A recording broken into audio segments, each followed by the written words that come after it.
হরে কৃষ্ণ। সকল মাতাজি এবং প্রভুজিদের চরণে আমার প্রণাম। ইসকন শ্রী শ্রী রাধা গোবিন্দ টেম্পল ম্যাঙ্গালোরের তরফ থেকে আমরা লেভেল 2 ভগবদ গীতা অধ্যয়ন করছি। শ্রী শ্রী রাধা গোবিন্দ টেম্পল ম্যাঙ্গালোরের তরফ থেকে সকলকে সুস্বাগতম জানানো হচ্ছে।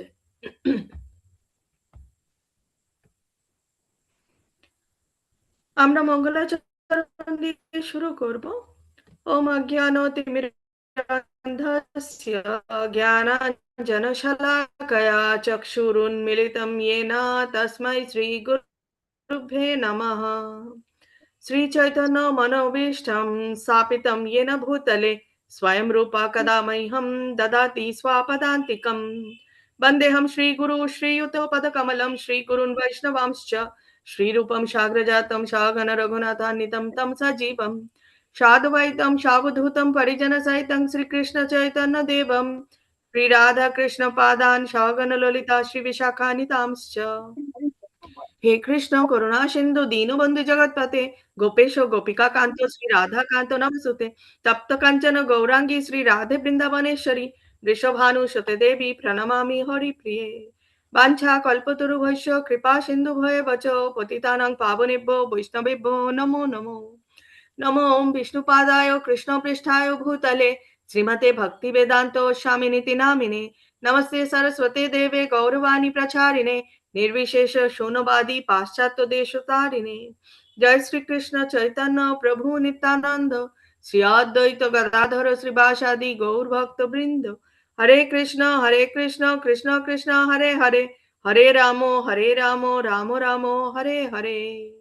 निताई गौर प्रेमानंदे हरि हरि बोल। श्रीला प्रभुपाद की जय, श्रीला गुरु महाराज की जय, गुरु परंपरा की जय।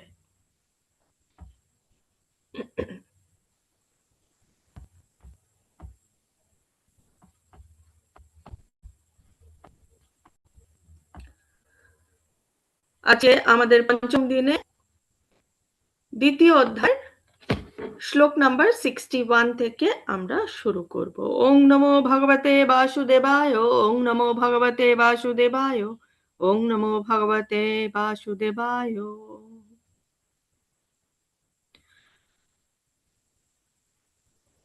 ভগবানের শ্লোক দিয়ে আমাদের শুরু হবে। শ্লোক নাম্বার 61। তানি সর্বাণি সংযম্য युक्ता आशिता मत्परः वाशे हि यशे इन्द्रियाणि तस्य प्रज्ञा प्रतिष्ठिता।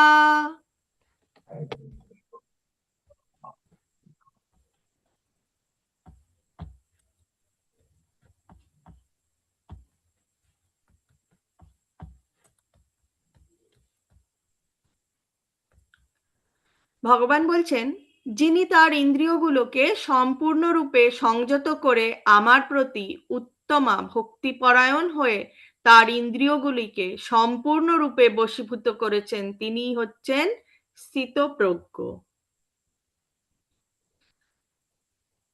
ভক্তি যোগেই যে শ্রেষ্ঠ যোগ তা এখানে স্পষ্টভাবে ব্যাখ্যা করা হয়েছে। কৃষ্ণ ভক্তি ছাড়া ইন্দ্রিয়গুলোকে সংযত করা যায় না। মহা তেজস্বী দুর্বাসা মুনি অকারণে মহারাজ অম্বরীশের প্রতি ক্রুদ্ধ হয়ে তার ইন্দ্রিয় সংযম হারিয়ে ফেলেছিলেন। পক্ষান্তরে মহারাজ অম্বরীশ দুর্বাসার মতো শক্তিশালী তপস্বী ছিলেন না। তিনি একজন রাজা ছিলেন এবং তিনি ভগবান শ্রীকৃষ্ণের পরম ভক্ত ছিলেন। এমনই ভক্ত যে তিনি সব সময় ভগবানের চিন্তন করতেন।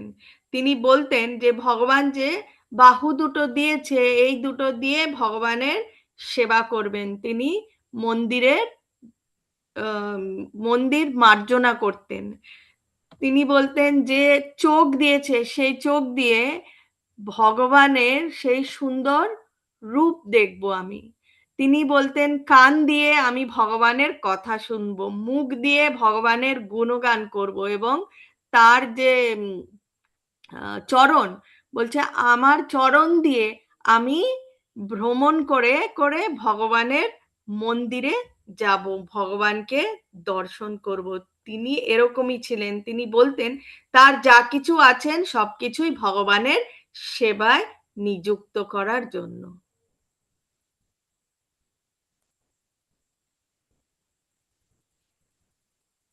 এবং আমাদেরকেও চেষ্টা করতে হবে যে আমরাও যেন আমাদের এই জড়া জগতে আমাদের যা কিছু আছে সবকিছুই আমরা ভগবানের সেবায় নিযুক্ত করব। এবং এই যে ভগবানের সেবায় সব গুণগুলি, সব আমাদের যা কিছু আছে সবকিছু তার চরণে সমর্পণ করা হলে সেই সমস্ত গুণাবলী দিয়ে তাকে কি বলা হয়, তাকে বলা হয় ভগবানের মতপর ভক্ত। তো রাজা অম্বরীশ ছিলেন ভগবানের একজন মতপর ভক্ত। আচার্য মহাপণ্ডিত শ্রীল বলদেব বিদ্যাভূষণ মন্তব্য করেছেন যে ভগবান শ্রীকৃষ্ণের সেবা করার মাধ্যমেই কেবল আমরা ইন্দ্রিয়গুলিকে সম্পূর্ণভাবে সংযুক্ত করতে পারি। যে সমস্ত তথাকথিত যোগী শ্রী বিষ্ণু ছাড়া অন্য কিছুর ধ্যান করে তারা কোনো অলিক ছায়ামূর্তির দর্শন করার আশায় অনর্থক সময় নষ্ট করে। কিন্তু যারা পরমার্থ সাধনের প্রয়াসী তারা কেবল ভগবত ভক্তির আকাঙ্ক্ষাই করেন, সর্বতভাবে ভগবানের সেবায় নিজেদের নিয়োজিত করেন। এটি হচ্ছে যোগের প্রকৃত উদ্দেশ্য। শ্লোক নাম্বার 62। ध्यायतो विषयन् पुंसा सङ्गस्तेषुपजायते सङ्गत् सञ्जायते कामा कामात् क्रोधो विजायते क्रोधत् भवति सम्मोहः सम्मोहात् स्मृतिविभ्रमः स्मृतिभ्रंशात् बुद्धिनाशो बुद्धिनाशात् प्रणश्यति। ভগবান এখন একে একে বলে দিচ্ছেন কি করলে কি হয়। ইন্দ্রিয়ের বিষয়সমূহ সম্বন্ধে চিন্তা করতে করতে মানুষের তাতে আসক্তি জন্মায়। আসক্তি থেকে কি হয়? কাম উৎপন্ন হয়। কামনা থেকে ক্রোধ উৎপন্ন হয়। ক্রোধ থেকে সম্মোহ এবং সম্মোহ থেকে স্মৃতি বিভ্রম হয়। এবং স্মৃতি বিভ্রম যদি একবার হয় তার মানে তার থেকে বুদ্ধিনাশ অবশ্যই হবে। এবং বুদ্ধিনাশ হলে কি হয়? সর্বনাশ। অর্থাৎ মানুষ পুনরায় জড়জগতের অন্ধকূপে অধঃপতিত হয়। শ্রীলা প্রভুপাদ বলছেন, যার অন্তরে ভগবত ভক্তির উদয় হয়নি, ইন্দ্রিয় গ্রাহ্য বিষয় সম্বন্ধে চিন্তা করা মাত্রই তার মনে আসক্তি জন্মায়। ইন্দ্রিয়গুলিকে সঠিকভাবে নিযুক্ত করা দরকার। তাই সেগুলোকে যখন ভগবানের প্রেমময় সেবায় আমরা নিয়োজিত না করি তখন সেই ইন্দ্রিয়গুলো জড়জাগতিক বিষয়ের সঙ্গে যুক্ত হওয়ার জন্য তৎপর হয়ে ওঠে। জড়জগতের এই গোলক ধাঁধা থেকে বেরিয়ে আসবার একমাত্র ভগৱানৰ লগত কানেক্টেড নাথাকো তেতিয়াহলে আমাৰ হরে কৃষ্ণ, হরে কৃষ্ণ। দেখুন, সবাই সবার মূল্যবান সময় নিয়ে ক্লাসে আসে, সবাইকেই সবার মূল্যবান সময় নিয়ে ক্লাসে আসতে বলা হয়, ঠিক আছে? তো আপনারা দয়া করে আনমিউট করবেন না, তাহলে ক্লাস নিতে অসুবিধা হয়ে যায়।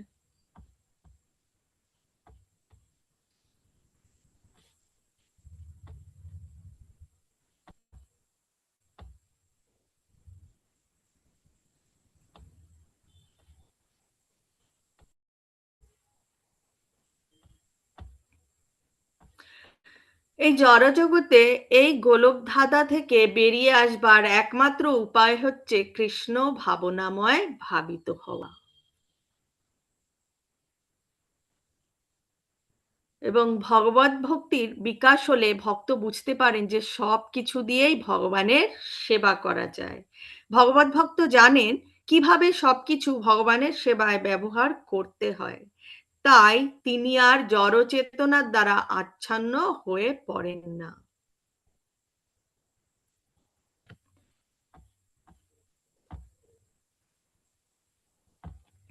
সামান্য উত্তেজনাতেই এই যে ইন্দ্রিয়গুলো তাদের সংযমে বাঁধ ভেঙে যায় এবং তারা জড়জগতের আবর্তে পতিত হয়। সেই জন্যই এই সমস্ত মুক্তিকামীরা জড়বন্ধন থেকে মুক্ত হবার পরেও ভগবত ভক্তির যদি অবলম্বন না করে তাহলে আবার তাদের জড়জগতে ফিরে আসতে হয়। শ্লোক নম্বর 64। রাগাদ্বেষা বিমুক্তস্তু বিষয়ান ইন্দ্রিয়াশ্চরन् আত্মা ভাষ্যার বিধেয়াত্মা প্রসাদম অধিগচ্ছতি। সংযত চিত্ত মানুষ প্রিয় বস্তুতে স্বাভাবিক আসক্তি এবং অপ্রিয় বস্তুতে স্বাভাবিক বিদ্বেষ থেকে মুক্ত হয়ে তার বশীভূত ইন্দ্রিয়ের দ্বারা ভগবত ভক্তির অনুশীলন করে ভগবানের কৃপা লাভ করেন। শ্রীল প্রভুপাদ বলছেন, ইতিপূর্বে ব্যাখ্যা করা হয়েছে যে অষ্টাঙ্গ যোগ, হঠযোগ আদি কৃত্রিম উপায় সাময়িকভাবে ইন্দ্রিয়গুলোকে সংযত করা সম্ভব হলেও ভগবানের সেবায় তাদের নিযুক্ত না করলে প্রতি মুহূর্তে মায়ার দ্বারা মোহাচ্ছন্ন হয়ে পড়ার সম্ভাবনা থাকে।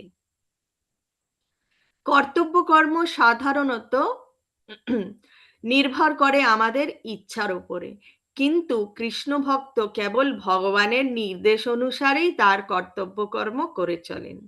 ভগবানের অহৈতুকী কৃপার ফলে ভক্ত এই ধরনের শুদ্ধ চেতনা লাভ করেন, যার ফলে কোনো রকম জড় কলুষময় পরিবেশে তিনি সংশ্লিষ্ট থাকলেও কোনো কলুষতা আর তাকে স্পর্শ করতে পারে না।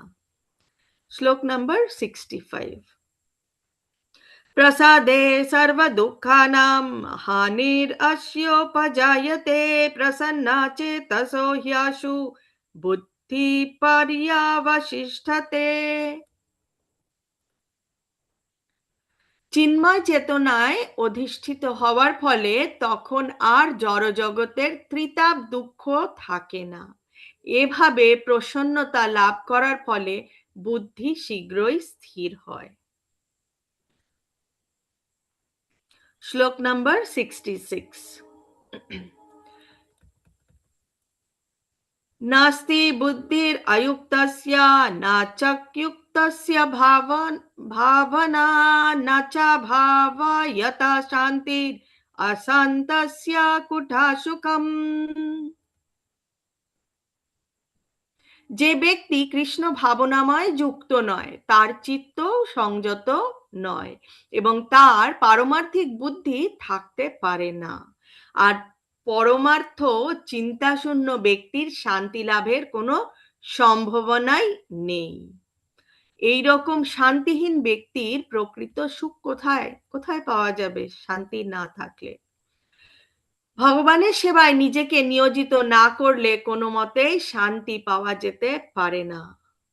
জীবনের চরম উদ্দেশ্য কি তা না জানাই তার সমগ্র অশান্তির কারণ। কিন্তু কেউ যখন বুঝতে পারে শ্রীকৃষ্ণই হচ্ছে পরম ভোক্তা, অধীশ্বর ও সর্বভূতের পরম শহীদ, তখন তার মন শ্রীকৃষ্ণের সেবায় একাগ্র হয়ে ওঠে এবং তার ফলে সে প্রকৃত শান্তি লাভ করে থাকে। শ্লোক নাম্বার 67। ইন্দ্রিয়াণাম হি চরাতাম যন্মনো বিধীয়তে তদস্য হরতি প্রাজ্ঞাম বায়ুর্নাভম ইবং ভাসি।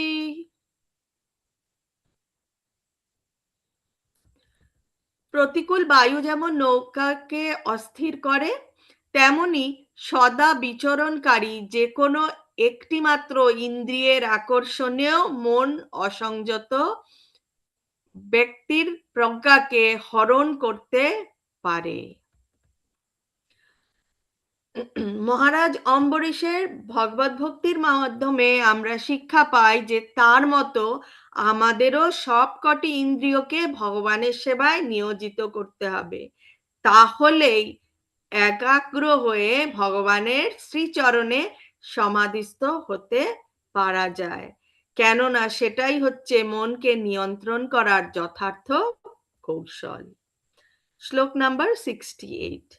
তস্মাদ ইয়স্যা মহাবাহো নিগৃহীতানি সর্বশা ইন্দ্রিয়াণি ইন্দ্রিয়ার্থেভ্যস তস্যা প্রজ্ঞা প্রতিষ্ঠিতা।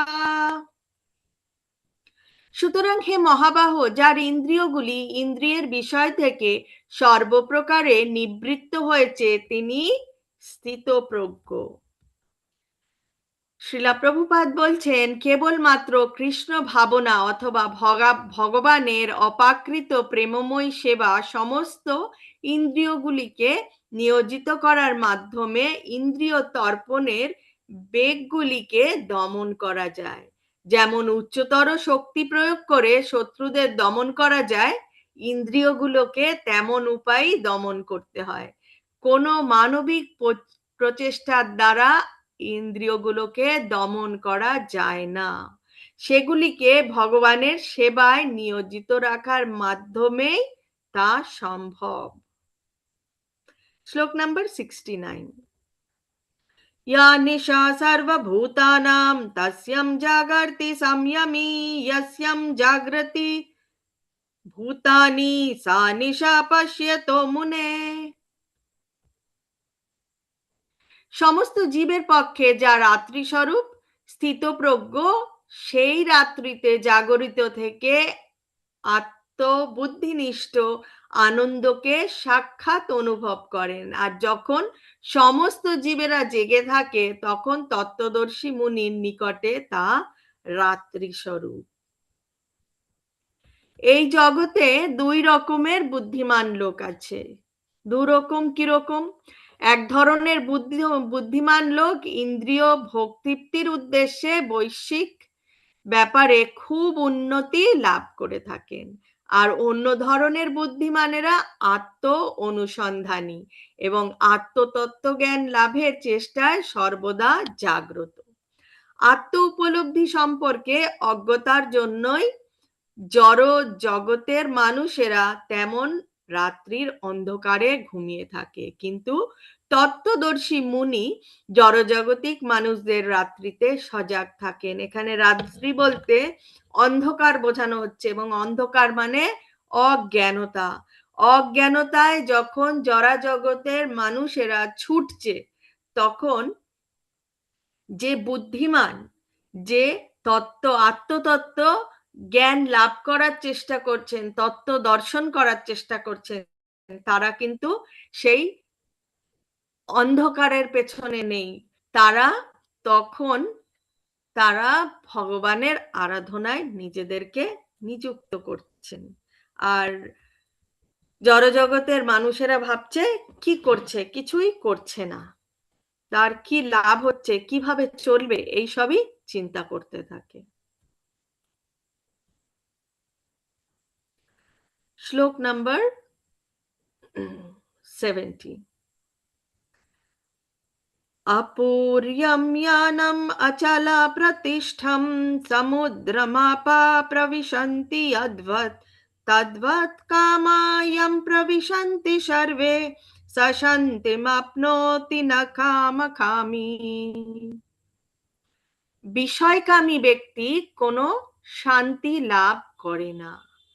জলরাশি যেমন সর্বদা পরিপূর্ণ এবং স্থির সমুদ্রে প্রবেশ করেও তাকে ক্ষোভিত করতে পারে না, কামসমূহ তেমন স্থিতপ্রজ্ঞ ব্যক্তিকে প্রবিষ্ট হয়েও তাকে বিক্ষুব্ধ করতে পারে না, অতএব তিনি শান্তি লাভ করেন। তো ভগবান এখানে সমুদ্র এবং বিভিন্ন জলরাশি নদ নদীর কথা এখানে সেই কথা দিয়ে বুঝিয়ে দিচ্ছেন। বলছেন, যদিও মহাসমুদ্র সব সময় জলে পূর্ণ থাকে এবং বর্ষার সময় নদী বাহিত হয়ে আরো জল সমুদ্রে প্রবেশ করে, কিন্তু সমুদ্রের কিন্তু কোনো পরিবর্তন হয় না, সমুদ্র স্থির থাকে, সমুদ্র তখনও বিক্ষুব্ধ হয় না, এমনকি বেলাভূমি অতিক্রম করেও প্লাবিত হয় না। ঠিক তেমনি কৃষ্ণ ভাবনায় মগ্ন কৃষ্ণ ভক্ত সর্ব অবস্থাতেই ঠিক সেই সমুদ্রের মতন অবিচল থাকেন। যতক্ষণ মানুষ জড় দেহ নিয়ে আছে ততক্ষণ ইন্দ্রিয় তৃপ্তির জন্য দেহের চাহিদা তো থাকবেই, কিন্তু ভগবানের ভক্ত তার পূর্ণতার জন্য এই সমস্ত কামনা বাসনা দ্বারা কখনোই বিচলিত হন না, কারণ কৃষ্ণ ভক্তের কোনো কিছুর অভাব নেই। ভগবান তার সমস্ত অভাব মোচন করেছেন। তিনি সমুদ্রের মতন নিজের মধ্যেই সর্বদা পরিপূর্ণ। ভগবানের সেবায় গভীরভাবে মগ্ন থাকার ফলে তিনি যে শান্তি লাভ করেছেন তা সমুদ্রের মতনই অতল স্পর্শী। কোনো কিছুই তাকে আর বিচলিত করতে পারে না। কাকে বিচলিত করতে পারে না? সেই ভগবত ভক্তকে। শ্লোক নাম্বার 71।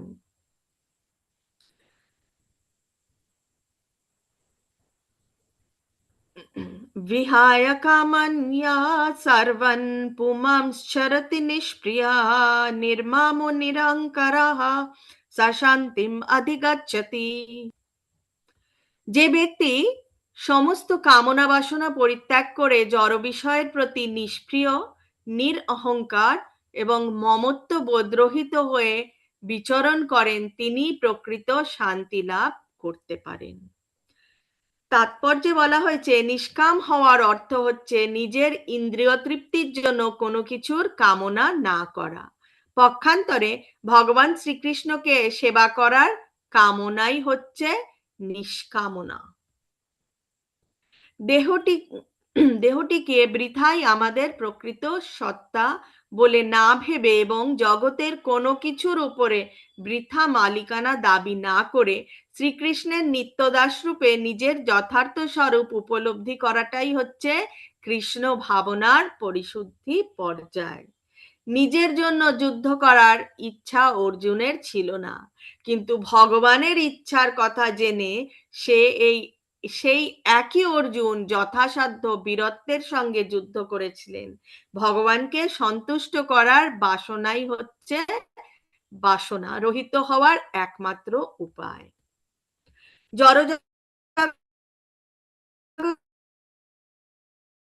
বাসনা শূন্য মানুষ ঈশাবাস্যম মিদম সর্বম, এবং সেই জন্য তিনি কোনো কিছুর উপরেই মালিকানা দাবি করেন না। এই পারমার্থিক জ্ঞান আত্ম উপলব্ধির ওপর প্রতিষ্ঠিত, অর্থাৎ তখন যথাযথভাবে বোঝা যায় যে চিন্ময় স্বরূপে প্রত্যেকটি জীব কৃষ্ণের নিত্য অবিচ্ছেদ্য অংশ, এবং তাই জীবকে নিত্য স্থিতি কখনোই শ্রীকৃষ্ণের সমকক্ষ বা তার চেয়ে বড় মনে করা হয় না।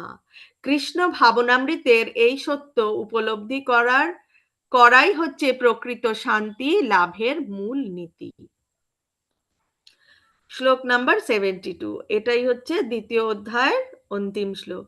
এষা ব্রাহ্মী স্থিতি পার্থা নৈনম প্রাপ্য বিমূয়তি স্থিত্বাস্যম অন্তকালেপি ব্রহ্মা নির্বাণম ঋচ্ছতি।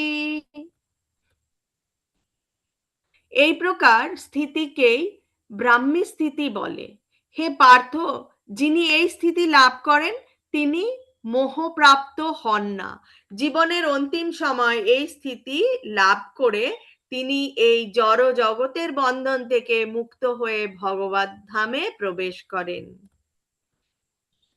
কৃষ্ণ ভাবনামৃত অর্থাৎ ভগবত পরায়ণ দিব্য জীবন এক মুহূর্তের মধ্যে লাভ করা সম্ভব, আবার লক্ষ লক্ষ কোটি কোটি জীবনেও তার নাগাল পাওয়া সম্ভব নাও হতে পারে। এই জীবন লাভ করতে হলে কেবল পরম সত্যকে উপলব্ধি করে তাকে গ্রহণ করতে হয়। এখানে খটাঙ্গ মহারাজের কথা রয়েছে। খটাঙ্গ মহারাজকে দেবলোকে ডাকা হয়েছিল যুদ্ধ করার জন্য, এবং যুদ্ধ করার পরে তিনি যখন জিজ্ঞেস করেছিলেন আমার আর কত সময় রয়েছে, তো তখন বলা হয়েছে যে আর একটুও সময় নেই, এক্ষুনি তোমাকে এই দেহ ত্যাগ করতে হবে। তো তখন খটাঙ্গ মহারাজ তিনি চেয়েছিলেনও, তিনি কি চেয়েছিলেন, তিনি চেয়েছিলেন যে ভগবানের চিন্তন করতে করতে যাতে দেহ ত্যাগ করতে পারে, এবং কেন সেটা আমরা অষ্টম অধ্যায়তে জানতে পারবো। তো খটাঙ্গ মহারাজ তার মৃত্যুর কয়েক মুহূর্ত পূর্বেই ভগবানের চরণারবিন্দে আত্মোৎসর্গ করার ফলে জীবনের সেই পর্যায়ে উন্নীত হয়েছিলেন।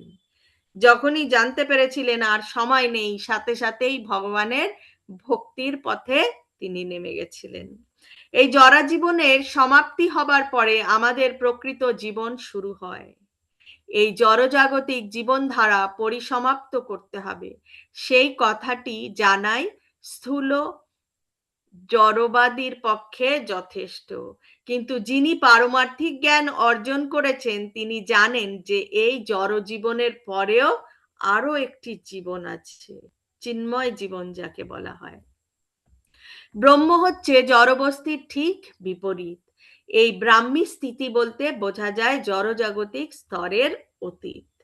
শ্রীলা ভক্তি বিনোদ ঠাকুর ভগবদ্গীতার দ্বিতীয় অধ্যায়কে সমগ্র ভগবদ্গীতার সারাংশ বলে বর্ণনা করেছেন, এবং তার মধ্যেই তিনি ভক্তিযোগের কথাও বলেছেন। দ্বিতীয় অধ্যায় আমাদের এই অবধি, এখন আমাদের তৃতীয় অধ্যায় শুরু হবে। তৃতীয় অধ্যায়ের নাম হচ্ছে কর্মযোগ।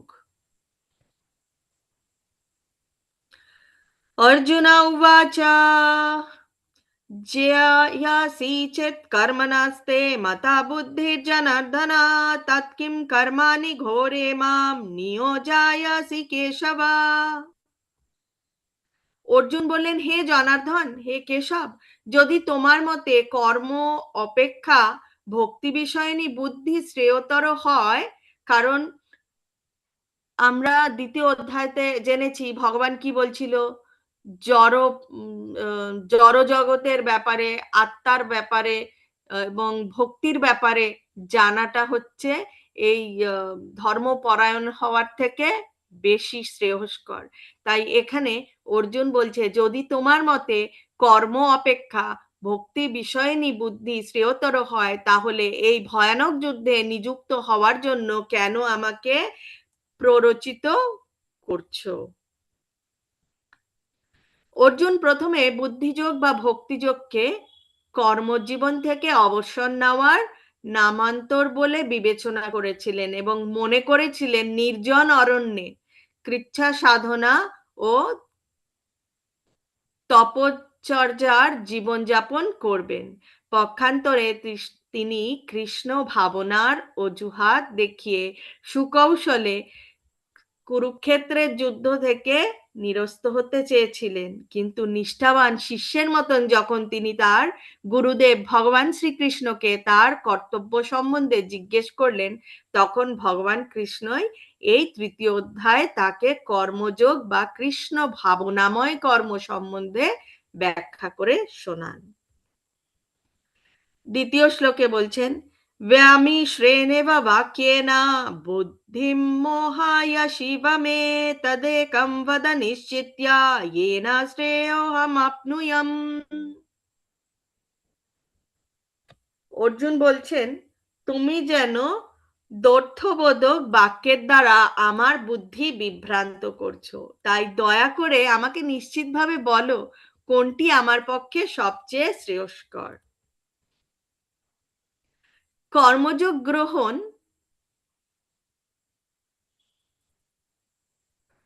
কর্মযোগ্য গ্রহণ এবং উপলব্ধির জন্য যথার্থ পন্থা প্রণালী সম্পর্কিত বিষয়ে সুবিন্যস্ত নির্দেশাবলী একান্ত প্রয়োজন। সুতরাং ভগবানের ইচ্ছার ফলেই অর্জুন সাধারণ মানুষের মতো কিং কর্তব্য বিমূঢ় হয়ে তাকে নানা রকম প্রশ্ন করছেন, যাতে সাধারণ মোহাচ্ছন্ন আমাদের মতো মানুষেরাও ভগবানের উপদেশাত্মক বাণীর যথাযথ অর্থ উপলব্ধি করতে পারে। ভগবত তত্ত্বের যথার্থ অর্থ না বুঝতে পেরে অর্জুন বিভ্রান্ত হয়ে পড়েছিলেন।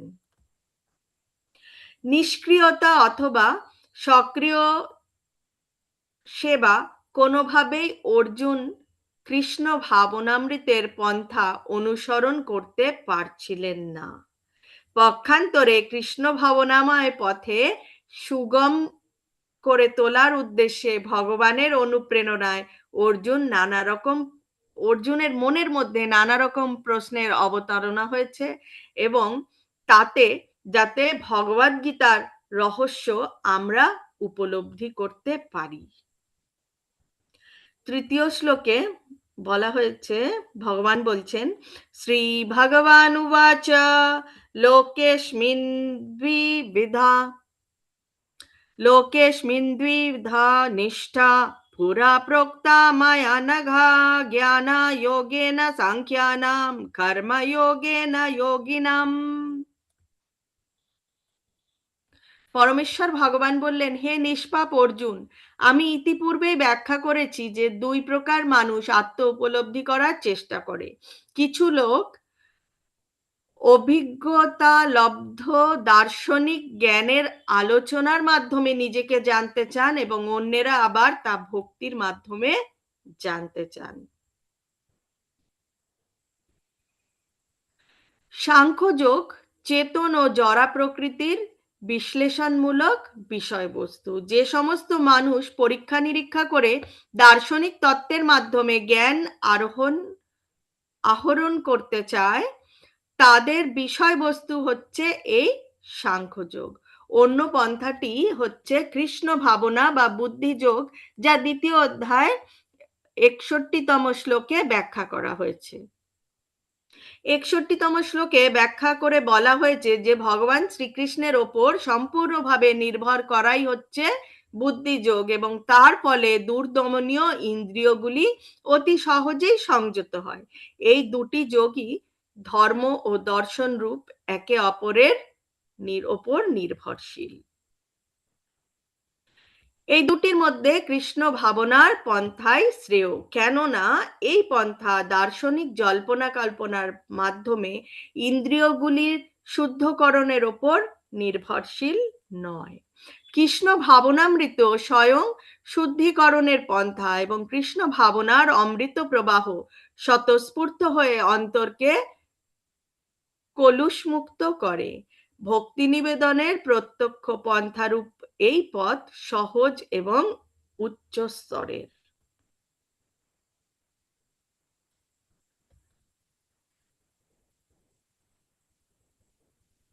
চতুর্থ শ্লোক, না কর্মণম অনারম্ভান নৈষ্কর্ম্যম পুরুষোস্নুতে না চা সন্ন্যাসনাদেব সিদ্ধিম সমাধিগচ্ছতি। কেবল কর্মের অনুষ্ঠান না করার মাধ্যমে কর্মফল থেকে মুক্ত হওয়া যায় না, আবার কর্মত্যাগের মাধ্যমেও সিদ্ধি লাভ করা যায় না। ভগবান খুব সুন্দরভাবে বলছেন যে কেবল কর্ম অনুষ্ঠান না করে কর্মফল থেকে মুক্ত হওয়া যায় না, এবং কর্ম ত্যাগের মাধ্যমেও অনেক সময় সিদ্ধি লাভ হয় না। শাস্ত্রের নির্দেশ অনুযায়ী বিধি নিষেধের আচরণ করার ফলে যখন অন্তর পবিত্র হয় এবং জড়া বন্ধনগুলি শিথিল হয়ে যায়, তখন মানুষ সর্বত্যাগী জীবনধারায় সন্ন্যাস আশ্রম গ্রহণ করার যোগ্য হয়। অন্তর আমাদের পবিত্র না হলে, সম্পূর্ণভাবে কামনা বাসনা থেকে মুক্ত না হলে সন্ন্যাস গ্রহণ করারও কোনো মানেই হয় না। অন্তর পবিত্র না করে জড়বন্ধন মুক্ত না হয়ে সন্ন্যাস নিলে তা কেবল সমাজ ব্যবস্থার উৎপাতেরই সৃষ্টি করে। পক্ষান্তরে যদি কেউ ভক্তিযোগে ভগবানের সেবা করেন, তবে তার বর্ণ ও আশ্রমজনিত ধর্ম নির্বিশেষে তিনি ভগবানের কৃপা লাভ করেন। ভগবান নিজেই সেই কথা বলেছেন, স্বল্পমস্য ধর্মস্য ত্রয়তে মহতো ভয়াত। এই ধর্মের স্বল্প আচরণ করলেও জড়জগতের মহাভয় থেকে ত্রাণ পাওয়া যায়। আমরা গতকাল এই শ্লোকটা দেখে নিয়েছিলাম। পঞ্চম শ্লোকে বলছেন, নাহি কশ্চিৎ क्षणम् अपि जातु तिष्ठात्य कर्मकृत् क्रियते ह्यभास्कर्म सर्वप्रकृतिजैर्गुणैः। সকলেই মায়াজাত গুণসমূহের দ্বারা প্রভাবিত হয়ে অসহায়ভাবে কর্ম করতে বাধ্য হয়। তাই কর্ম না করে কেউই ক্ষণকালও থাকতে পারে না। কর্ম আমাদের করতেই হবে। কেউ ভগবত সেবার কর্ম করে, মানে যে যা কর্ম করছে সবকিছু ভগবানকে স্মরণ করে করছে, সেটাই হচ্ছে আসলভাবে এই মানব জনম যাপন করার পন্থা। কিন্তু আমাদের কি হয়, আমরা মায়ার দ্বারা প্রভাবিত, যার জন্য অনেক রকম কর্ম করে বসি, এবং সেই কর্ম করার পরে তার ফলও আমাদেরকেই ভোগ করতে হয়। কর্তব্য কর্ম না করে কেউ থাকতে পারে না।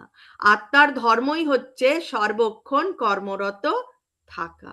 প্রকৃতপক্ষে দেহটি একটি নিষ্প্রাণ গাড়ির মতো, কিন্তু সেই দেহে অবস্থান করে, কে অবস্থান করে? আত্মা অবস্থান করে সর্বক্ষণ তাকে সক্রিয় রাখার কর্তব্য কর্ম করে যাচ্ছে, এবং এই কর্তব্য কর্ম থেকে সে এক মুহূর্তের জন্য বিরত থাকে না। আত্মা কখনো ছুটিতে যায় না, আবার ফেরত আসে না। আত্মা যখন শরীরটাকে ছেড়ে যায়, একবারেই ছেড়ে দিয়ে চলে যায়। তাছাড়া যত দিন যত বছর এই দেহের মধ্যে থাকে, আত্মার কখনো ছুটি হয় না। জড় প্রকৃতির সংস্পর্শে আসার ফলে আত্মা জড় গুণের দ্বারা প্রভাবিত হয়ে পড়ে। তাই এই জড় গুণের কলুষ থেকে মুক্ত হবার জন্য শাস্ত্র নির্ধারিত কর্মের আচরণ করতে হয় আমাদের। তাহলেই আমরা ভগবানের কাছে পৌঁছতে পারবো। কৃষ্ণ ভাবনামৃত লাভ করার জন্যই শুদ্ধিকরণের পন্থা গ্রহণ করা আবশ্যক। তাই সন্ন্যাস আশ্রমে অথবা যে কোনো চিত্তশুদ্ধিকরণ পন্থার একমাত্র উদ্দেশ্য হচ্ছে কৃষ্ণ ভাবনামৃতের চরম লক্ষ্যে পৌঁছতে সাহায্য করা। তা না হলে সবকিছুই নিরর্থক। এখন শ্লোক নাম্বার 6।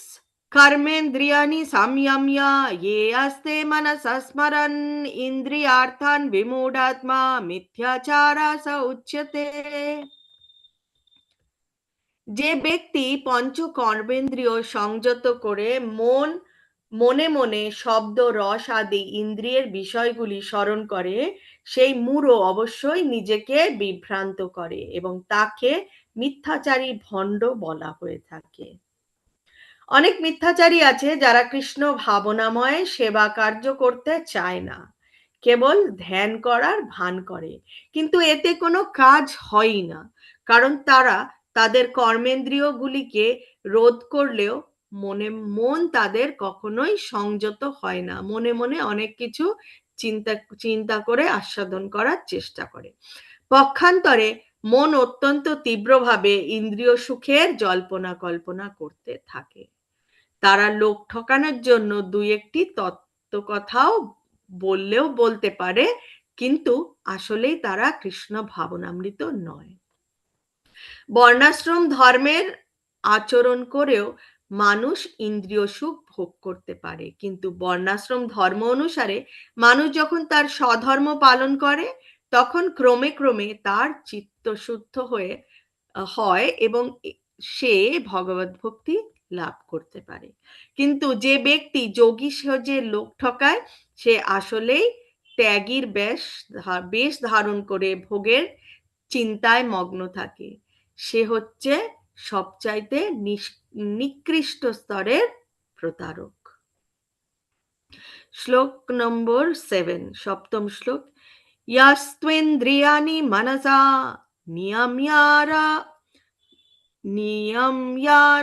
নিয়ম্যার্ভতের্জুন কর্মেন্দ্রিয়ায় কর্মযোগম আসক্তা স বিশিষ্যতে। কিন্তু যিনি মনের দ্বারা ইন্দ্রিয়গুলোকে সংযত করে অনাসক্তভাবে কর্মযোগের অনুষ্ঠান করেন, তিনি পূর্বোক্ত মিথ্যাচারী অপেক্ষা অনেক অনেক গুণে শ্রেষ্ঠ। শ্রীলা প্রভুপাদ বলছেন, সাধুর বেশ ধরে উচ্ছৃঙ্খল জীবনযাপন ও ভোগ তৃপ্তির জন্য লোক ঠকানোর চাইতে স্বকর্মে নিযুক্ত থেকে জীবনের প্রকৃত উদ্দেশ্য সাধন করা শত সহস্র গুণে ভালো। জীবনের প্রকৃত উদ্দেশ্য হচ্ছে আমাদের এই জড় বন্ধন, এই মায়ার বন্ধন থেকে মুক্ত হয়ে ভগবানের কাছে ফিরে যাওয়া। কেন? কারণ আমরা ভগবানেরই অংশ এবং আমাদের গন্তব্যস্থান কোথায়? আমাদের গন্তব্যস্থান ভগবানের ভগবত ধামে। তাহলে ভগবত ধামে পৌঁছানোর জন্য আমাদেরকে ভক্তির পথে চলতে হবে, সেটাই মূল কথা। আত্ম উপলব্ধির জন্য শাস্ত্রের নির্দেশ অনুসারে সংযত জীবন যাপন করে কেউ যখন কর্তব্য কর্ম করে, তখন আর তার কর্মবন্ধনে আবদ্ধ হয়ে পড়ার কোনো আশঙ্কাই থাকে না, কারণ সে তখন আসক্তি রহিত হয়ে সম্পূর্ণ নিষ্পৃহভাবে তার কর্তব্য কর্ম করে চলে। এভাবেই সংযত ও নিষ্ক্রিয় থাকার ফলে তার অন্তর পবিত্র হয়ে যায় এবং ভগবানের সান্নিধ্য সে লাভ করে। যে সমস্ত ভণ্ড সাধু লোক ঠকায়, তার জন্য ধ্যান করার ভান করতে হয়। তাদের থেকে একজন কর্তব্যনিষ্ঠ ম্যাথরও অনেক অনেক মহৎ, কারণ সেই কর্তব্যনিষ্ঠ ম্যাথর সে তার স্বধর্ম পালন করছে। অষ্টম শ্লোকে বলছেন, নিয়তম কুরু কর্মাত্বম কর্মজ্যায় হ্য কর্মণঃ শরীরায়ত্র পিচাতে না প্রসিদ্ধেদ অকর্মণঃ। ভগবান বলছেন, তুমি শাস্ত্রোক্ত কর্মের অনুষ্ঠান করো, কেননা কর্মত্যাগ থেকে কর্মের অনুষ্ঠান করা শ্রেয়। কর্ম না করে কেউ দেহযাত্রাও নির্বাহ করতে পারে না। ভগবান শ্রীকৃষ্ণ অর্জুনকে এইরকম ভণ্ড সাধু হতে নিষেধ করেছিলেন, কারণ অর্জুন বলেছিল, আমি আমার স্বজনদের হত্যা করতে পারবো না, তার থেকে আমি জঙ্গলে গিয়ে তপস্যা করব। তাই ভগবান অর্জুনকে বলছেন ভণ্ড সাধু হতে হবে না। পক্ষান্তরে তিনি শাস্ত্রে নির্ধারিত ক্ষত্রিয় ধর্ম পালন করতে উপদেশ দিয়েছিলেন এবং দেহ প্রতিপালন করবার জন্য মানুষকে কর্ম করতে হয়, সেটাই ভগবান বারংবার বলছেন। কিভাবে কর্ম করব? ভগবানকে স্মরণে রেখে কর্ম করব। নবম শ্লোকে বলা হচ্ছে, যজ্ঞার্থাৎ কর্মণোন্যত্র লোকোয়ম কর্ম বন্ধনঃ তদার্থম কর্ম কৌন্তেয় মুক্তা সংঘা সমাচরা। বিষ্ণুর প্রীতি সম্পাদন করার জন্য কর্ম করা উচিত, তা না হলে কর্মই এই জড় জগতের বন্ধনের কারণ। নিজের জন্য কর্ম করব, নিজের ইন্দ্রিয় ভোগের জন্য যদি কেউ কর্ম করে, তাহলে সে কিন্তু এই বন্ধনে, কর্মফলের বন্ধনে এই 84 লক্ষ যোনি ভ্রমণ করেই যেতে হয়। সে আর এই জন্ম মৃত্যু জরা ব্যাধির চক্র থেকে বেরোতে পারে না। তাই ভগবান বলছে, হে কন্তেয়, ভগবানের সন্তুষ্টি বিধানের জন্যই কেবল তুমি তোমার কর্তব্য কর্ম অনুষ্ঠান করো এবং এভাবেই তুমি সর্বদাই বন্ধন থেকে মুক্ত থাকতে পারবে। যেহেতু দেহ প্রতিপালন করার জন্য প্রতিটি জীবকে কর্ম করতে হয়, তাই সমাজের বর্ণ ও আশ্রম অনুসারে ভিন্ন ভিন্ন স্তরে জীবের জন্য ভিন্ন ভিন্ন কর্ম নির্ধারিত করা হয়েছে, যাতে তাদের উদ্দেশ্যগুলি যথাযথভাবে সাধিত হয়। যজ্ঞ বলতে ভগবান বিষ্ণু অথবা যজ্ঞানুষ্ঠানকে বোঝায়, তাই তাকে প্রীতি করার জন্যই সমস্ত যজ্ঞ অনুষ্ঠান করা হয়। বর্ণাশ্রমের ধর্ম যে রয়েছে সেটার উদ্দেশ্য হচ্ছে ভগবান বিষ্ণুকে সন্তুষ্ট করা। তাই বিষ্ণুকে সন্তুষ্ট করার জন্যই কেবল কর্ম করা উচিত। এছাড়া আর সমস্ত কর্মই আমাদের এই জড়জগতের বন্ধনে আবদ্ধ করে রাখে। তাই শ্রীকৃষ্ণ অথবা বিষ্ণুকে সন্তুষ্ট করার জন্য কৃষ্ণ ভাবনাময় হয়ে আমাদের কর্ম করা উচিত। এভাবে আর কখনো জড় বন্ধনে আবদ্ধ হয় না, মুক্তি স্তরে সে বিরাজিত হয়। ইন্দ্রিয় তর্পণের জন্য কিছুই করা উচিত নয়, বরং সবকিছুই শ্রীকৃষ্ণের সন্তুষ্ট বিধানের জন্য করা উচিত।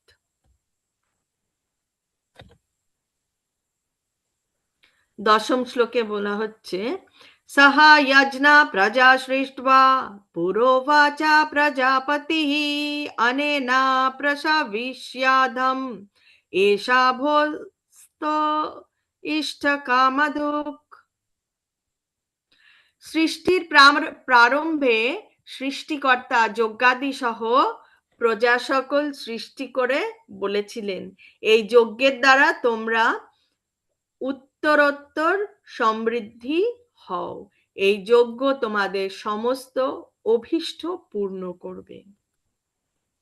ভগবান শ্রী বিষ্ণু এই জড় জগৎ সৃষ্টি করে মায়াবদ্ধ জীবদের ভগবত ধামে ফিরে যাওয়ার সুযোগ করে দিয়েছেন। পরমেশ্বর ভগবান শ্রীকৃষ্ণের সঙ্গে তাদের যে নিত্য সম্পর্ক রয়েছে, সেই সম্পর্কের কথা ভুলে যাবার ফলে এই জীব জরা জগতে এসে পতিত হয়ে জরা বন্ধনের দ্বারা আবদ্ধ হয়ে পড়েছে। বৈদিক শাস্ত্রে এই কলিযুগে সংকীর্তন যোগ্য, অর্থাৎ সংঘবদ্ধভাবে উচ্চস্বরে ভগবানের নাম সংকীর্তন করার নির্দেশ দেওয়া হয়েছে। শ্রী চৈতন্য মহাপ্রভু এই সংকীর্তন যজ্ঞের প্রবর্তন করে গেছেন, যাতে এই যুগের সব জীব এই জড় বন্ধন মুক্ত হয়ে ভগবানের কাছে ফিরে যেতে পারে। সংকীর্তন যজ্ঞ এবং কৃষ্ণ ভাবনা একই সঙ্গে চলবে। কলিযুগে শ্রী চৈতন্য মহাপ্রভু অবতরণ করে ভগবান শ্রীকৃষ্ণের যে সংকীর্তন যজ্ঞের প্রবর্তন করবেন, সেটা কিন্তু শ্রীমদ্ ভাগবতমেও লেখা রয়েছে। শ্রীমদ্ ভাগবতমে লেখা রয়েছে, কৃষ্ণ বর্ণম ত্বিষা কৃৎস্নম সঙ্গোপাঙ্গস্ত্র পার্ষদম যজ্ঞৈ সংকীর্তনা প্রায়ৈর যজন্তি হি সুমেধসঃ। এই কথা চৈতন্য মহাপ্রভুর কথা শ্রীমদ্ ভাগবতমেও ব্যাসদেব লিখে গেছেন যে কৃষ্ণের কৃষ্ণ নিজেই আসবেন, হ্যাঁ, সাঙ্গ পাঙ্গ নিয়ে আসবেন এবং সংকীর্তন মহাযজ্ঞের প্রচার করবেন। সেটা ব্যাসদেব আজ থেকে বহু বহু বছর আগে, যুগ আগে তিনিও লিখে গেছেন। এবং চৈতন্য মহাপ্রভু এসেছেন আমাদের মতো জীব, আমরা কলিকালে আমরা সবাই শূদ্র, আমাদের মতন এই শূদ্র জীব, নিম্ন স্তরের জীবদের উদ্ধার পাওয়ার জন্য তিনি আমাদেরকে হরে কৃষ্ণ মহামন্ত্র করতে বলে গেছেন। পঞ্চতত্ত্ব মন্ত্র তার সাঙ্গপাঙ্গ পার্ষদদের আগে প্রণাম করে নিয়ে তারপরে আমরা এই মহামন্ত্র করি। জয় শ্রীকৃষ্ণ চৈতন্য প্রভু নিত্যানন্দ শ্রী অদ্বৈত গদাধর শ্রীবাসাদি গৌর ভক্তবৃন্দ। হরে কৃষ্ণ কৃষ্ণ কৃষ্ণ হরে হরে, হরে রাম রাম রাম হরে হরে। এই 16 নাম 32 অক্ষরই আমাদেরকে এই জরা জগৎ এর বন্ধন থেকে মুক্তি দিতে পারে। একাদশতম শ্লোক,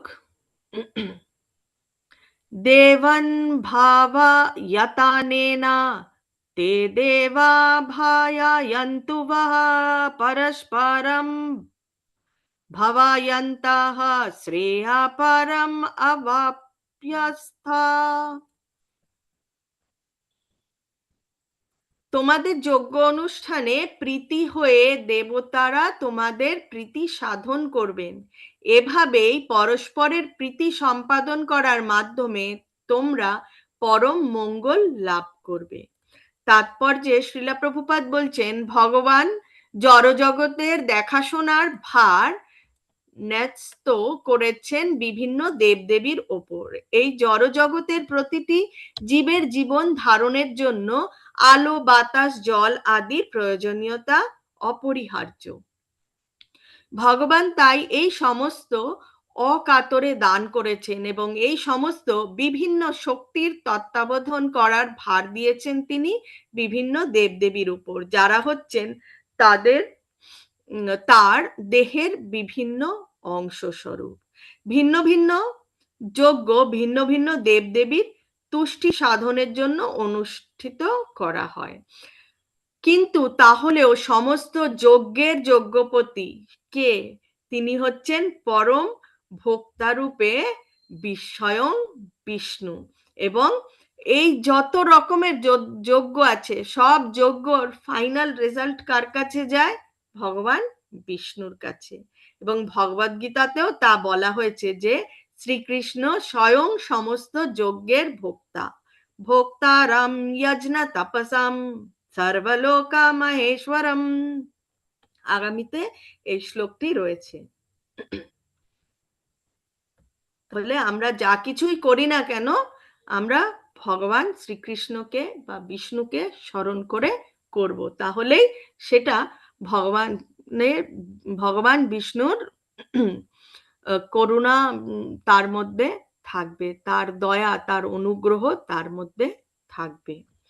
দ্বাদশ শ্লোকে বলা হয়েছে, ইষ্টান ভোগান হি ভো দেবা দস্যন্তে যজ্ঞ ভাবিতা তাইর দত্তান অপ্রদায়ভ্যো ইয়ো ভুঙ্ক্তে সেনা এবশা।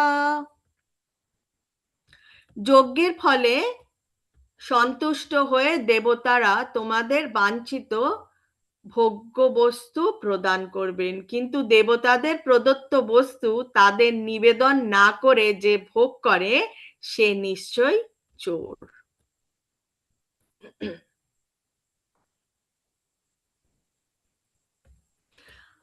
আমাদের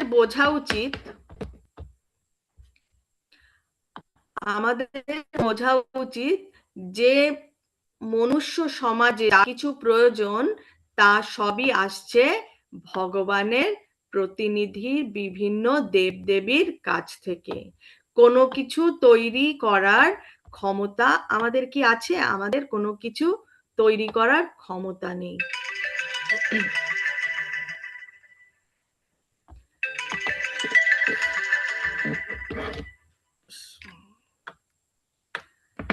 যেমন মানব সমাজে নিত্য প্রয়োজনীয় খাদ্য, ফল মূল, শাক সবজি, দুধ, চিনি, এগুলি কোনোটাই আমরা তৈরি করতে পারি না। ঠিক আছে, আমরা কোনো কিছুই তৈরি করতে পারি না। তেমনি আবার নিত্য প্রয়োজনীয় জিনিসগুলি, যেমন উত্তাপ, আলো, বাতাস, জল আদি কেউ তৈরি করতে পারে না। ভগবানের ইচ্ছার ফলেই সূর্য কিরণ দান করে, চন্দ্র জ্যোৎস্না বিতরণ করে, বায়ু প্রবাহিত হয়, বৃষ্টির ধারায় ধরণী রসিক্ত হয়, এগুলি ছাড়া কেউ বাঁচতে পারে না। এভাবেই আমরা দেখতে পাই যে আমাদের জীবন ধারণ করার জন্য যা কিছু প্রয়োজন তা সবই ভগবান আমাদের দিচ্ছেন।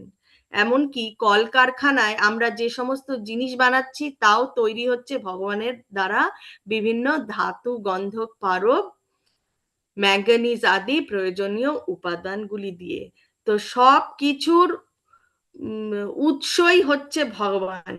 ভগবান ছাড়া আমাদের কিন্তু চলা মুশকিল, কারণ ভগবান সবকিছু সৃষ্টি করেছেন দেখে না আমরা আজকের দিনে এত কিছু পাচ্ছি, এত কিছু পেয়ে আমরা আমাদের জীবন ধারণ করতে পারছি, এই হচ্ছে কথা। এবং সেটাই বলা হচ্ছে, আমরা যদি জীবনের উদ্দেশ্য ভুলে গিয়ে ভগবানের দেওয়া সম্পদগুলি কেবল ইন্দ্রিয় সুখের জন্য ব্যবহার করি এবং তার বিনিময়ে ভগবান এবং তার প্রতিনিধিদের কিছুই না দিই, তবে তা চুরি করার চুরি করারই সামিল। এবং তা যদি আমরা করি, আমরা যদি ভগবানকে কিছু নিবেদন না করে গ্রহণ করি, তাহলে কি হবে? প্রকৃতির আইনে আমাদের শাস্তি ভোগ করতে হবে। শ্লোক নম্বর 13। ত্রয়োদশ শ্লোকে বলা হয়েছে, যজ্ঞাশিষ্টম यज्ञशिष्टा शान्तो मुच्यन्ते सर्वकिल्बिषैः भुजन्ते त्वागं पापा ये पचन्ति आत्मकारणात्। ভগবত ভক্তেরা সমস্ত পাপ থেকে মুক্ত হন, কারণ তারা যজ্ঞাবিশিষ্ট অন্নাদি গ্রহণ করে থাকেন। যারা কেবল স্বার্থপর হয়ে নিজেদের ইন্দ্রিয় তৃপ্তির জন্য অন্নাদি পাক করে, তারা কেবল পাপই ভোজন করে। কেন বলছে? ভগবানকে না দিয়ে যা গ্রহণ করব সেটা পাপ। কারণ আমরা জানি যে 84 লক্ষ যোনি থেকে বিভিন্ন রকমের জীবের জন্ম হয়। তো এবং আমরা গতকাল পরশু দেখলাম যে ভগবান কি বলেছেন, সর্বত্র আছে। সর্বত্র কি আছে? বিভিন্ন আত্মা তো বহু, অনেক অনেক অনেক আত্মা রয়েছে। সেই আত্মাগুলো বিভিন্ন রকমের দেহ ধারণ করে। সূর্যের আগুনের মধ্যেও আত্মা রয়েছে, তাই বলা হচ্ছে সর্বত্র থাকে। তো আমরা যখন যা কিছুই আহার করছি না কেন, সেটা তো কোনো না কোনো জায়গার থেকে আনা হচ্ছে। তো সেটা গাছের ফলই হোক বা কোনো শাকই হোক না কেন, যখন মাটি থেকে টেনে তোলা হচ্ছে, তখন কি হচ্ছে? সেই মাটির মধ্যেও কিছু জীব রয়েছে, তাদের প্রাণ নাশ হচ্ছে। যখন আমরা জল দিয়ে সেটাকে পরিষ্কার করার চেষ্টা করছি, এরকম করে ধোয়া হচ্ছে, তো তখন কি হচ্ছে? তখন জলের মধ্যে কিছু জীব, তাদেরও প্রাণ নাশ হচ্ছে। আমরা যেই পাত্রে রাখছি, সেই পাত্রে রাখার ফলেও কিছু প্রাণ নষ্ট হচ্ছে। তারপরে আমরা যখন আগুন জ্বালাচ্ছি, তখন সেই আগুন জ্বালানোর সময় কিছু জীব হাওয়ার মধ্যে রয়েছে, যাদের আমরা দেখতে পাই না, সেই জীবরাও কিন্তু নাশ হচ্ছে। আগুনের মধ্যেও কিছু জীব রয়েছে, তারাও নাশ হচ্ছে। মানে প্রতিটি পদক্ষেপে কোনো না কোনো জীবের নাশ হচ্ছে, ঠিক আছে, হানি হচ্ছে। তো সেই জন্য প্রচুর প্রচুর পাপ থেকে যায়। তো সেটা যখন ভগবানকে নিবেদন করা হয়, এবং ভগবানকে নিবেদন করার পরে, ভোগ নিবেদন করার পরে ভগবান যখন সেটাকে প্রসাদ রূপে আমাদের দেয়, তখন সেটা পাপ মুক্ত হয়ে যায়। আর তাছাড়াও ভগবানকেও স্মরণে রাখা হচ্ছে যে ভগবান তুমি আমাদের দিয়েছো, তাই আমরা পাচ্ছি। তো এটা স্মরণ করে ভগবানের ভগবানকে ভোগ নিবেদন করতে হয়, এবং তারপরে প্রসাদ গ্রহণ করতে হয়। শ্লোক নাম্বার 14। अन्नाद् भवन्ति भूतानि पर्जन्यद् अन्न सम्भवः यज्ञाद् भवति पार्जन्यो याजिना कर्म समुद्भवः। অন্ন খেয়ে প্রাণীগণ জীবন ধারণ করে বৃষ্টি হওয়ার ফলে। এটা কিন্তু কোয়েশ্চেনে থাকে এই সাইকেলটা। অন্ন খেয়ে প্রাণীগণ জীবন ধারণ করে, বৃষ্টি হওয়ার ফলে অন্ন উৎপন্ন হয়, যজ্ঞ অনুষ্ঠান করার ফলে বৃষ্টি উৎপন্ন হয়, এবং শাস্ত্রোক্ত কর্ম থেকে যজ্ঞ উৎপন্ন হয়।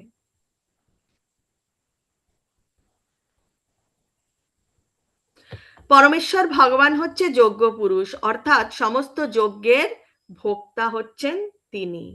তিনি হচ্ছেন সমস্ত দেবদেবীর ও ঈশ্বর। দেহের অঙ্গ প্রত্যঙ্গ যেমন সারা দেহের সেবা করে, ভগবানের অঙ্গস্বরূপ বিভিন্ন দেবদেবীরাও তেমন ভগবানের সেবা করেন। ইন্দ্র, চন্দ্র, বরুণ আদি দেবতাদের ভগবান নিযুক্ত করেছেন জড় জগৎকে সুষ্ঠুভাবে পরিচালনা করবার জন্য, এবং বেদে নির্দেশ দেওয়া হয়েছে কিভাবে যজ্ঞ করার মাধ্যমে এই সমস্ত দেবদেবতাদের তুষ্ট করা যায়, এবং সন্তুষ্ট হলে তারা আলো, বাতাস, জল আদি দান করে থাকেন, যার ফলে প্রচুর পরিমাণে ফসল উৎপন্ন হয়। এটা একটা পুরোটাই হচ্ছে একটা সাইকেল, একটা চক্র। ঠিক আছে, যজ্ঞ করা হয় তাই বৃষ্টি, আলো, বাতাস আমরা পাই, এবং বৃষ্টি, আলো, বাতাস পাই দেখে আমাদের ফসল হয়, এবং সেই ফসল হয় দেখে আমরা ভগবানকে ভোগ লাগাতে পারি।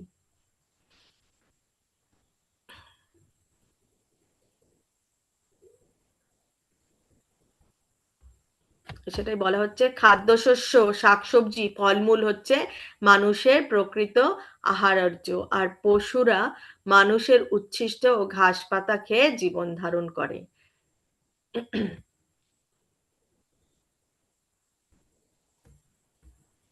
শ্লোক নাম্বার 15। কর্মা ব্রহ্মোদ্ভবম বিদ্ধি ব্রহ্মাক্ষরা সমুদ্ভবম তস্মাৎ সর্বগতম ব্রহ্মা নিয়ম নিত্যম যজ্ঞে প্রতিষ্ঠিতম। যজ্ঞাদি কর্ম বেদ থেকে উদ্ভূত হয়েছে, এবং বেদ অক্ষর বা পরমেশ্বর ভগবানের থেকে প্রকাশিত হয়েছে। অতএব সর্বব্যাপক ব্রহ্ম সর্বদা যজ্ঞে প্রতিষ্ঠিত আছেন। ইয়াজনার্থাৎ কর্মাণম, অর্থাৎ ভগবান শ্রীকৃষ্ণকে তুষ্ট করার জন্যই যে কর্ম করা প্রয়োজন সেই কথা এই শ্লোকটিতে স্পষ্টভাবে বর্ণনা করা হয়েছে। যোগ্য পুরুষ বিষ্ণুর সন্তুষ্টের জন্যই আমাদের কর্ম করতে হয়, এবং যখন আমরা এই ভগবানের জন্য কর্ম করি তখন আমাদের কর্তব্য হচ্ছে বেদের নির্দেশ অনুসারে সমস্ত কর্ম সাধন করা। বেদে সমস্ত কর্ম পদ্ধতির বর্ণনা করা হয়েছে। যে কর্ম বেদে অনুমোদিত হয়নি তাকে বলা হয় বিকর্ম বা পাপ কর্ম। তাই বেদের নির্দেশ অনুসারে সমস্ত কর্মই আমাদের করা উচিত, এবং সেটাই হচ্ছে বুদ্ধিমানের কাজ। তাতে কি হয়, কর্মফলের বন্ধন থেকে মুক্ত থাকা যায়।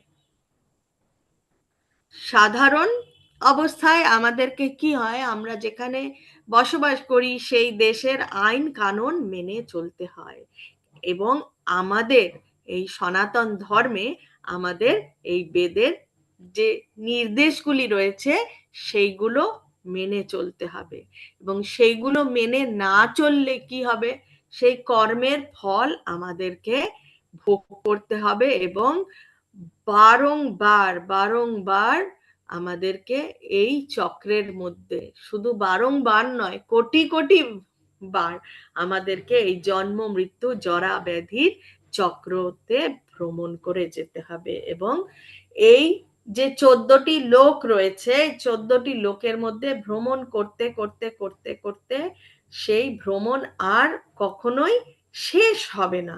কারণ এই মায়ার জালে পড়ে আমরা যে যা কর্ম করব সেই কর্মের ফল ভোগ করার জন্য আবার পুনরায় আরেকটা দেহ গ্রহণ করতে হবে, এবং আমরা কোনো মতেই ভগবানের কাছে পৌঁছতে পারবো না। তাহলে আজকে আমরা আমাদের ক্লাস এখানেই রাখবো, 3য় অধ্যায়ের 15 শ্লোক অবধি।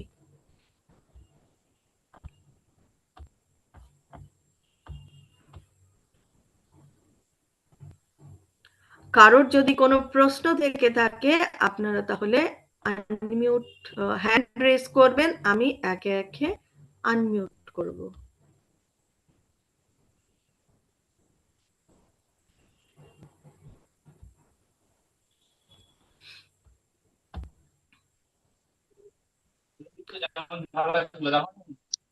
হরে কৃষ্ণ প্রভুজি। হরে কৃষ্ণ মাতাজি, দণ্ডবাদ প্রণাম। হ্যাঁ, প্রণাম প্রভুজি। মাতাজি, আমরা ইতিমধ্যে দ্বিতীয় অধ্যায় কমপ্লিট করলাম। তো আমরা যদি সংক্ষেপে জানতে চাই যে দ্বিতীয় অধ্যায় থেকে আমরা কি শিক্ষা লাভ করলাম, তো এক কথায় আমরা কি উত্তর দেব? দ্বিতীয় অধ্যায়তে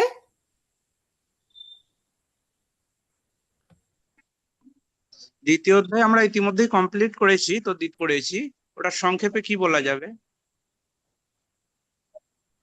দ্বিতীয় অধ্যায় থেকে আমরা শিক্ষা লাভ করেছি আমরা কি, আমাদের উদ্দেশ্য কি, এবং এই জগৎ কি সেটার জ্ঞানই আমরা লাভ করেছি।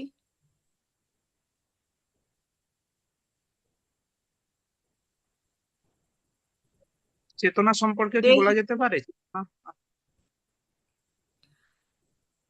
হ্যাঁ, চেতনা সম্পর্কে বলা যেতে পারে। এটা মানে সংক্ষেপে রয়েছে, তো সেটাই আচ্ছা, হরে কৃষ্ণ। সংক্ষেপে রয়েছে। হরে কৃষ্ণ। আর কারো কোনো প্রশ্ন রয়েছে?